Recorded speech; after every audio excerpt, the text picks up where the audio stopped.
Tulip Siddiq professor doctor Mohammad ইউনূসের সঙ্গে দেখা করতে চেয়েছেন, বৈঠক করতে চেয়েছেন। অন্য একটি বৈঠকের খবর জানা যাচ্ছে বিএনপি সূত্রে, সেটি হলো বিএনপির ভারপ্রাপ্ত চেয়ারম্যান তারেক রহমান। তিনি প্রফেসর ডক্টর মোহাম্মদ ইউনূসের সঙ্গে বৈঠক করতে চান। তারেক রহমান কি চিন্তা করে কি বলে সেটাই শেষ কথা রাজনীতিতে, বিএনপির রাজনীতিতে।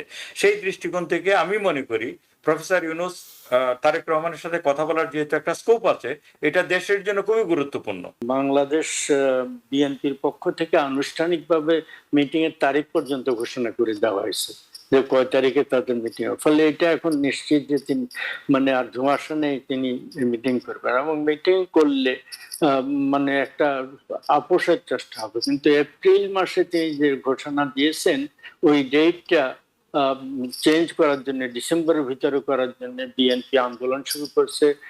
তারেক রহমানও সেটাই বলেছেন বারবার করে। কিন্তু এইটার সমঝোতা করা মুশকিল হবে এই কারণে যে করতে হলে ওই ডিসেম্বর ভিতরে আনতে হবে। তারেক রহমান কেন বাংলাদেশে ফেরত যান না, এটা একটা রহস্য হয়ে দাঁড়িয়েছে। নানা ধরনের স্পেকুলেশন আছে। তারেক রহমানের বিরুদ্ধে সবগুলো মামলা তুলে নেওয়া হয়েছে, তারপরেও কেন তিনি যান না। এক, দুই নম্বর হচ্ছে তারেক রহমানের মাথার উপরে সমস্তগুলো মামলা চলে থাকলেও তিনি যদি দেশে যেতেন, এই সরকার তাকে অ্যারেস্ট করতো, এটা কেউ বিশ্বাস করে না। Professor doctor Mohammad Yunus Britain যাচ্ছেন এবং এই সফরে আমরা জানি যে দুজন ব্যক্তি তার সঙ্গে বৈঠক করার ব্যাপারে আগ্রহ প্রকাশ করেছেন। একজন টিউলিপ সিদ্দিক, গার্ডিয়ানের রিপোর্ট অনুযায়ী, যদিও প্রধান উপদেষ্টা দপ্তর বলছে তারা এখন পর্যন্ত এই ধরনের কোনো চিঠি চায়নি। টিউলিপ সিদ্দিক প্রফেসর ডক্টর মোহাম্মদ ইউনূসের সঙ্গে দেখা করতে চেয়েছেন, বৈঠক করতে চেয়েছেন। অন্য একটি বৈঠকের খবর জানা যাচ্ছে বিএনপি সূত্রে, সেটি হলো বিএনপির ভারপ্রাপ্ত চেয়ারম্যান তারেক রহমান। তিনি প্রফেসর ডক্টর মোহাম্মদ ইউনূসের সঙ্গে বৈঠক করতে চান। একটি রাজনৈতিক দলের প্রধানের সঙ্গে প্রধান উপদেষ্টার বৈঠক, আবার অন্যান্য রাজনৈতিক দলগুলোর সঙ্গে তো তিনি বৈঠক করছিলেনই রাষ্ট্রপতি এবং যমুনায়, এখন আবার তারেক রহমানের সঙ্গে বৈঠক। এই বৈঠকটা বাংলাদেশের রাজনীতির জন্য কতটা সুখবর নিয়ে আসতে পারে, কিংবা কতটা যে অস্থিরতা চলছে সেই অস্থিরতাগুলো দূর করতে ভূমিকা রাখতে পারে বলে আপনি মনে করছেন? জি জি, ধন্যবাদ আপনাকে।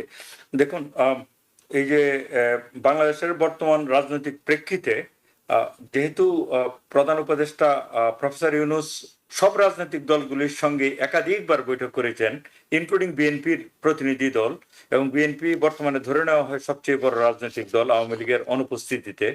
সেইখানে বিএনপি কিভাবে সহযোগিতা করবে আগামী দিনে ইলেকশন কিংবা সংস্কার কিংবা বিচার অন্যান্য বিষয়ে, সেটা খুবই গুরুত্বপূর্ণ। সেই দৃষ্টিকোণ থেকে বাংলাদেশের যে কালচার, সেখানে আমাদের দেশের প্রধান দলগুলি এখনো ব্যক্তি কেন্দ্রিক, পরিবার কেন্দ্রিক, এটা আমরা জানি। আওয়ামী লীগ শেখ পরিবার কেন্দ্রিক, বিএনপি তার জিয়া রহমান মানে পরিবার কেন্দ্রিক।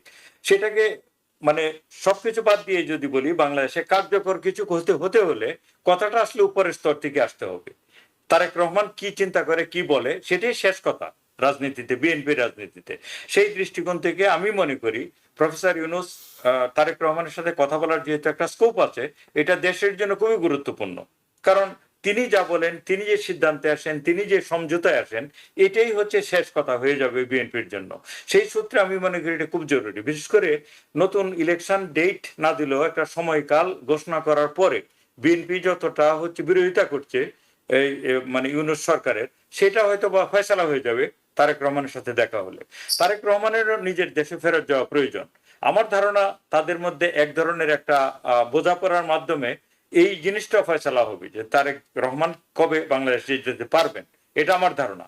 যে দুটো জিনিসই ফয়সালা হবে, সেই দৃষ্টিকোণ থেকে বাংলাদেশের রাজনীতির জন্য এটা অ্যাবসলিউটলি সবচেয়ে গুরুত্বপূর্ণ জিনিস আমি মনে করি। আর টিউলিপ সিদ্দিকের সাথে আপনি যেটা বললেন, সেটা ব্যক্তিগতভাবে আমি মনে করি না তারেক রহমানের সাথে দেখা করার মতো গুরুত্বপূর্ণ।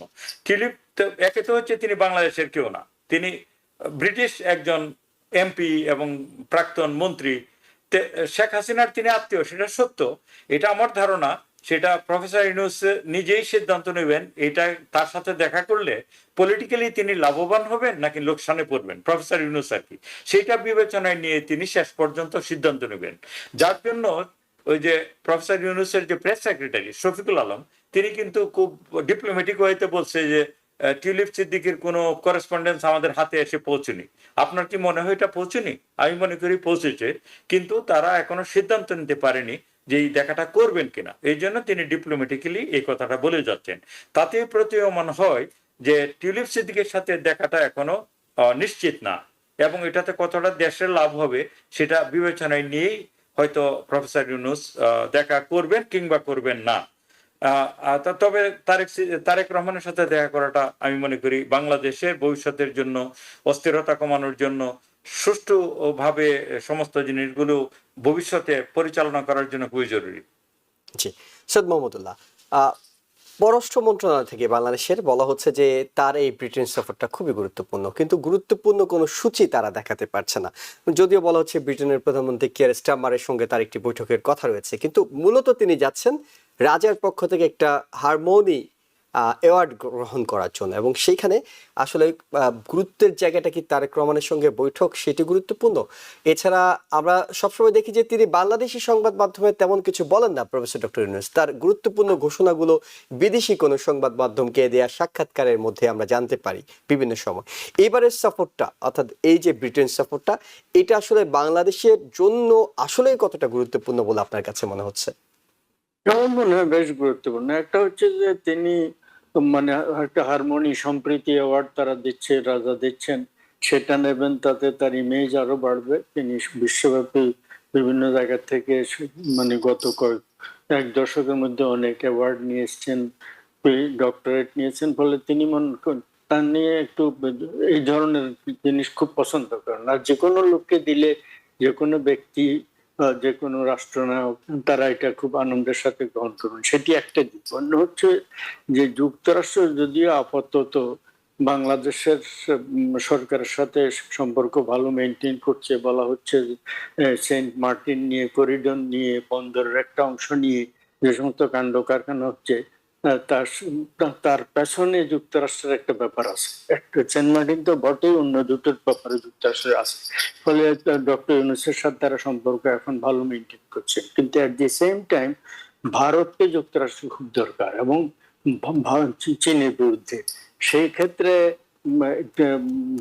ভারতকে একেবারে তিনি যে 70-100% লাইসেন্স দিয়ে দিয়েছেন ট্রাম্প সাহেব, তা না, কিন্তু এট দি সেম টাইম তিনি বাংলাদেশকে ভারতের মানে প্রভাবাধীন এলাকা বলে এক ধরনের অলিখিত স্বীকৃতি দিয়েছেন, উল্লেখও করেছিলেন মোদির সাথে তিনি যখন মিটিং হন, যে ভারত তো সে অনন্তকাল ধরে এটা হ্যান্ডেল করছে, শত বছর থেকে, তাদের উপরে ছেড়ে দিলাম।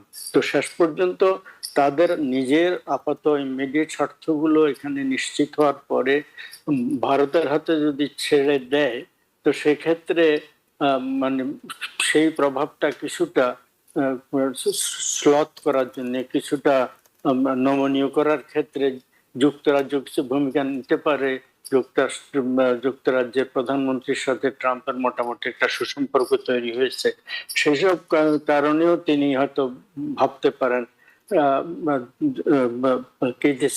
প্রধানমন্ত্রীর সাথে, ব্রিটিশ প্রধানমন্ত্রীর সাথে কথাবার্তা বলা, এবং সেইখান থেকে অন্যান্য প্রভাবশালী লোকজন নিশ্চয়ই তার সাথে দেখা করবেন, তাদের সাথে দেখা করা, যুক্তরাষ্ট্রকে ইনফ্লুয়েন্স করা, তারা যেন যুক্তরাষ্ট্র এবং পশ্চিমারা সবাই ইন জেনারেল তার সরকারের প্রতি সমর্থন অব্যাহত রাখেন, এইটা একটা দিক আছে। আর সম্ভবত তারেক রহমানের সাথে বৈঠকের ব্যাপারটা এই সফরের অত্যন্ত গুরুত্বপূর্ণ একটা ব্যাপার, যেটা প্রফেসর খালিকুজ্জামান ব্যাখ্যা করেছেন ভালো করে, আমি বিশদে যাব না। এবং বাংলাদেশ বিএনপির পক্ষ থেকে আনুষ্ঠানিকভাবে মিটিং এর তারিখ পর্যন্ত ঘোষণা করে দেওয়া হয়েছে, যে কয় তারিখে তাদের মিটিং হবে। ফলে এটা এখন নিশ্চিত যে তিনি মানে আর ধোঁয়াশা নেই, তিনি মিটিং করবেন, এবং মিটিং করলে মানে একটা আপোষের চেষ্টা হবে। কিন্তু এপ্রিল মাসে তিনি যে ঘোষণা দিয়েছেন, ওই ডেটটা চেঞ্জ করার জন্য, ডিসেম্বরের ভিতরে করার জন্য বিএনপি আন্দোলন শুরু করছে। তারেক রহমানও সেটাই বলেছেন বারবার করে, কিন্তু এইটার সমঝোতা করা মুশকিল হবে এই কারণে যে করতে হলে ওই ডিসেম্বর ভিতরে আনতে হবে, বা জানুয়ারির একেবারে প্রথম দিকে, মার্চের দিকে, মার্চে সম্ভবত রমজান, আমি ডেটটা আমার সামনে নেই, মার্চে রমজান, তো রমজানের পরে এটা করছে। এখন মার্চে না করে তারা যদি আগে করতে হয়, তাহলে একেবারে রমজানের পাককালেও না, তখন ফেব্রুয়ারির প্রথম দিকে করে ফেলতে হবে। এটা এখন ডেট সম্পর্কে সম্ভবত হয়তো দেড়েক আগানোর একটা সিদ্ধান্ত হতে পারে এই বৈঠকের ফলে, এটা একটা। আর তারেক রহমান কেন বাংলাদেশে ফেরত যান না, এটা একটা রহস্য হয়ে দাঁড়িয়েছে, নানা ধরনের স্পেকুলেশন আছে। তারেক রহমানের বিরুদ্ধে সবগুলো মামলা তুলে নেওয়া হয়েছে, তারপরেও কেন তিনি যান না? 2 নম্বর হচ্ছে তারেক রহমানের মাথার উপরে সমস্তগুলো মামলা চলে থাকলেও তিনি যদি দেশে যেতেন, এই সরকার তাকে অ্যারেস্ট করতো, এটা কেউ বিশ্বাস করে না। যেটা ম্যাক্সিমাম হতে পারত, তিনি আদালতে গিয়ে প্রত্যেকটা অজামিনযোগ্য মামলা জামিন নিতে হতো। এই একটা মানে কিন্তু সমস্যা হতে বিএনপির পারত। ভিতর থেকে যেটি বলা হয় সেটা হলো যে নিরাপত্তার পর্যাপ্ত নিশ্চয়তা না থাকায় তিনি দেশে যাচ্ছেন না এখনো। যখনই নিরাপদ পরিবেশ তৈরি হবে তখনই তারেক রহমান দেশে যাবেন, এটি বিএনপির ভিতর থেকে বলা হয়। নিউ ইয়র্ক থেকে সম্প্রচারিত TVN 24 টেলিভিশন বিশ্বজুড়ে বাঙালির কণ্ঠস্বর।